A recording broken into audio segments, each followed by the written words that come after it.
පොළොව පොඟෙවුවා. අඟල් දෙකක් විතර පොළොව මුල් ටික පෑදෙන්න පොඩ්ඩක් මේව කරගන්න. හරිද? කොච්චර කොටක් ප්‍රමාණයක් මේක ගන්න ඕනේ ගහින් ඉඳලා. මෙත්.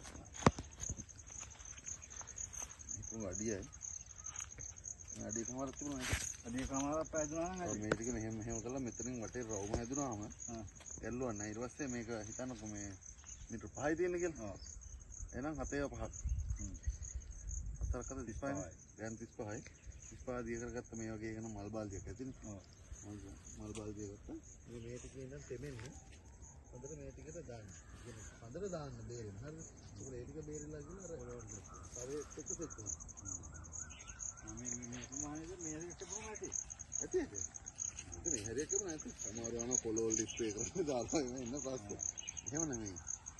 මේ හරියට විතර මල් බාල්දියෙන් දාගත්ත මල් බාල්දිය අර ගාත හොඳට ගහත වෙන්න දාන්න. මේ ටික ඔක්කොම ගිහිල්ලා ගහත් එක මේ වෙලා මේ අර අපි හදාගත්ත අඩකරේ ඇතුළේ තමයි සෙට් එක. මේ මුල් පෑදෙන්නත් එක ආරනවා.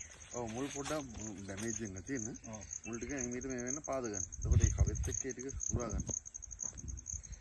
එහෙම තමයි සීන් එක තියෙන්නේ. කප්පාදුවක් කරන්න ඕනේ නැහැ මෙහෙම කරනවා. දැන් කප්පාදුවක් කරන්න එපා දැන් මේකේ මම දාලා